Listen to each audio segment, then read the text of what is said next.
The first time I realized how much I was worth to them was the moment they told me, indirectly, that I was worth exactly nothing. I had just worked a 10-hour shift at Marceline Regional Hospital, where I managed billing compliance for 3 outpatient departments. I came home, my parents' home, the 4-bedroom colonial in Westerville that my grandmother Eudora had helped them purchase, and found my family eating pot roast at the dining room table. My mother hadn't set a place for me. She hadn't set one for my 5-year-old son Theo either. My younger sister Paige looked up from her phone just long enough to move her tote bag off the chair beside her and say, "Oh, you can probably grab one from the kitchen." Her bag had been sitting where my child would have sat. That was February. By March I had left. And by April the phone calls started. "My name is Renata. I'm 29. I have a son named Theo who collects rocks and once cried for 11 minutes because a roly-poly bug died on the sidewalk. I am a billing compliance analyst, which means I understand, at a granular level, exactly what things cost and exactly who is being charged unfairly." The irony was not lost on me. For 2 years I had been paying my parents $1,100 a month to live in the bedroom. My older brother Marcus, 33, lived there for free. Paige, 24, lived there for free. I asked my mother once why I was the only one paying. She adjusted her reading glasses and said, "Renata, you have a child. You're using more of the household, Theo." My 5-year-old, who ate toast and asked questions about clouds. That was the drain. My father Raymond was the kind of man who had opinions he kept entirely to himself. He worked, came home, watched television in the den, and treated my mother's management of the household as weather, something that happened around him that he had no power over. My mother Gloria ran things the way a landlord runs a property they've decided to let deteriorate selectively. Every accommodation she extended was framed as generosity, so enormous, it required ongoing acknowledgement. She also, around month 3 of the rent arrangement, began suggesting I contribute more around the house. Said if I helped consistently, she might revisit the amount. Might. She used that word with the precision of someone who knew exactly what it was doing. So I did it. I cleaned the kitchen after dinner every night. I did everyone's laundry, Marcus's gym clothes, Paige's salon uniforms, my father's work shirts. I scrubbed bathrooms on weekends. I worked a full-time job managing compliance documentation for a hospital network, and came home and managed someone else's household for the theoretical possibility of a rent reduction that never materialized. Theo would sometimes hand me his dinosaur band-aids for my dry, cracked knuckles like he was a field medic. He was the only reason any of it felt survivable. The dinner with the chair broke something in me, but the explosion came the following Sunday. My mother did formal Sunday dinners the way other families do religious observance. Everyone at the table at 5:30, no exceptions. I came down with Theo in his good sweater. My mother had made roasted chicken. She looked at me across the table and said, in front of everyone, "Renata, the upstairs bathroom wasn't done this week. If you want me to think about adjusting your arrangement, you need to stay on top of your responsibilities." In the house I had lived in since I was 4 years old. I put my fork down. I said, "Mom, I pay you $1,100 a month. Marcus pays nothing. Paige pays nothing. I clean this house after 10-hour shifts. I pay for Theo's daycare, his food, his doctor visits, everything separately. And this past Tuesday, you didn't set a place for my son at your table. Paige's tote bag had a chair. Theo didn't. The room went still in the specific way rooms go still when something that has been building for a very long time finally arrives. My mother said, "I cannot believe you would do this at my table," her table. Not the family table. I said, "The table I cleaned yesterday." She looked at me with an expression she had perfected over decades and said, "If you're unhappy here, maybe this arrangement isn't working for you." She said it the way you say something you know will land like a threat. She knew I was stretched thin. She had watched me become stretched thin, and she was using it. I looked at Theo, who was quietly peeling apart his chicken with his fingers, completely unbothered, trusting entirely that the adults around him had things under control. I stood up and said, "You're right. It isn't. I packed in 40 minutes. 2 suitcases, 3 garbage bags, Theo's backpack with his rocks and his stuffed bear. Nobody came upstairs. I heard the television come back on. I buckled Theo into the car at 7:15 on a Sunday night, and I did not look in the rearview mirror. We spent the first night in a motel off the highway. $47.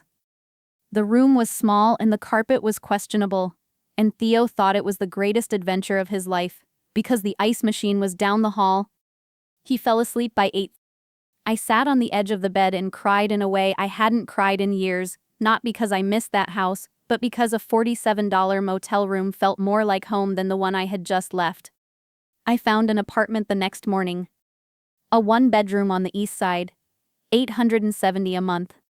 The property manager, a quiet man named Dale, looked at my pay stub, looked at Theo arranging his rocks on the corner of the desk, and said he could work with me on the deposit timing. A stranger did that. In 5 minutes. We moved in with an air mattress and a folding table. We ate on it for 2 weeks. Theo called it camping. I called it arithmetic. I couldn't quite make work. No one called. Not Marcus, not Paige, not my father, not my mother. 29 years, and I had been removed from the family group chat within a week. Paige did it. I know because I checked. Have you ever noticed how silence from people who are supposed to love you isn't actually quiet? It's extremely loud. The call that changed everything came on a Saturday in late March. Theo answered my phone because he always answered my phone. I heard him say, with great seriousness, "Hello, this is Theo." And then I heard my grandmother Eudora say, "Theo, sweetheart, where is your mother?" I took the phone into the kitchen and she said, "Renata Louise. I called your mother's house and Marcus told me you'd moved out weeks ago. Why didn't anyone tell me? Why didn't you tell me?" I had not called her because somewhere in the architecture my mother had built inside me, I had been so thoroughly trained to manage quietly that calling Eudora had not even occurred to me as an option. I told her the short version. The rent, the cleaning, the dinner without a chair for Theo, the Sunday table. There was a silence on the line. Then Eudora said, in a voice I had heard maybe twice in my life, low and absolutely level, she was charging you $1,100 a month. And Marcus and Paige paid nothing. Nothing. Another pause. Then I'm getting in my car. Eudora is 75. She drives a 2011 Buick that sounds like it has strong opinions about hills.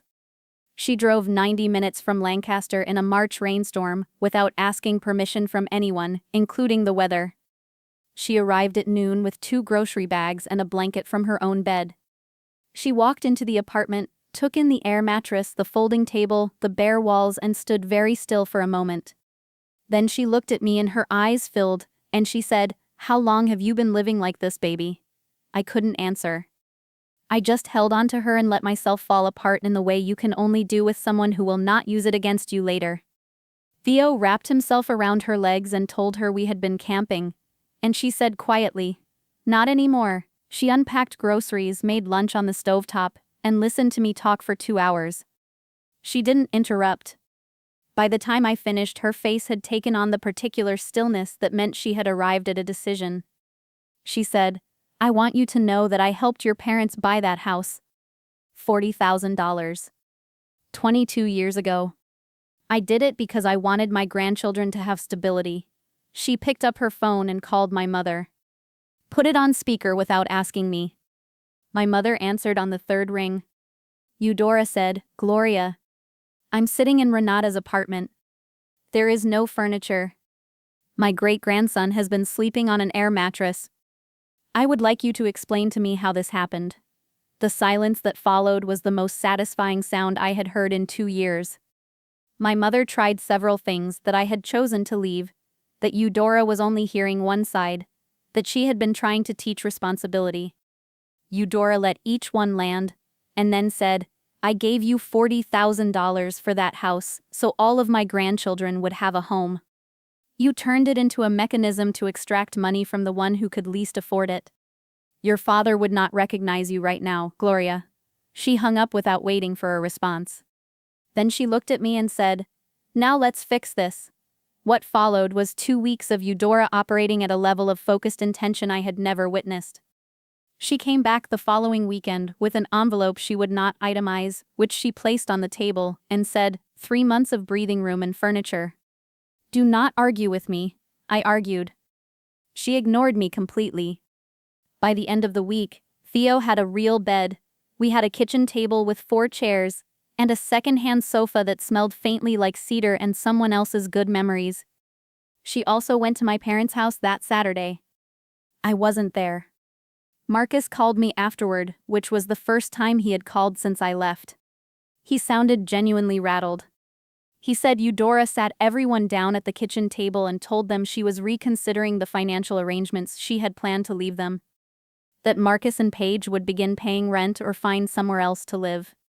That my mother would apologize to me, a real apology, not her preferred formulation of "I'm sorry you feel that way." Marcus said, "Renata, it was intense." I said, "Good. That's the correct response to what happened." My mother came to my apartment 3 days later. Unannounced, which was brave of her in the specific way it takes bravery to show up somewhere you're not sure you'll be allowed in. She was holding a container of roasted chicken. I almost didn't let her in. But Theo heard her voice and came running, and you cannot close a door on that. She sat at the table Eudora had bought because my mother's choices had made it impossible for me to buy my own, and she said things I had never heard her say. That she had told herself I was fine because it was easier. That she had kept taking because I had never stopped giving. That she had been awake 3 nights thinking about the Tuesday dinner and where Theo had not had a seat. I let the silence sit longer than was comfortable. Then I said, "Your grandson ate standing at your kitchen counter because there was no chair for him. I ate 1 meal a day for weeks so he could eat 3. That is not a misunderstanding. That is cruelty." She put her hands over her face. Theo whispered to me, "Is Grandma sad?" I told him grown-ups sometimes need to cry too. When she pulled herself together, she asked me what she could do. I told her I was not coming back to that house. That this was our home. That if she wanted to be in our lives, the terms had changed permanently. She nodded. She looked like someone who had just understood the full cost of something she had been purchasing on credit for years. Things are not restored. I am not sure they will be completely, but they are different. My father came by on a Thursday with a carbon monoxide detector, because that is how Raymond communicates that he loves you, through safety hardware and practical repair. He fixed a cabinet hinge. He checked the window locks. Before he left, he told me he should have said something earlier, that a man who stays quiet while someone with more power takes from someone with less isn't staying out of it. He hugged me on his way out, stiff and brief and genuinely meant. Marcus pays rent now. Paige eventually apologized, first performatively, then 3 days later, again shorter and truer. Casey's version of sorry is often just the beginning of actually meaning it. "We did Thanksgiving at Eudora's." She set one condition: everyone comes, everyone behaves like family, or she would have questions. Everyone came. Theo announced he was grateful for rocks and also macaroni, and the laughter that followed dissolved something that had been sitting heavy over the table. I have a real life now. A small one, still rebuilding, but real. Theo has his own place at every table we sit at. His own plate, his own chair. I will not negotiate on that point with anyone. Here's what I know about making yourself smaller to survive inside someone else's generosity: the price compounds. You pay it daily in ways that don't show up on any statement until the moment you finally look. And the moment you stop paying it, the moment you stand up from the table they forgot to set for you, that is not abandonment. That is the most honest accounting you will ever do. So let me ask you something. How long have you been covering a bill no one else in the room has been asked to pay?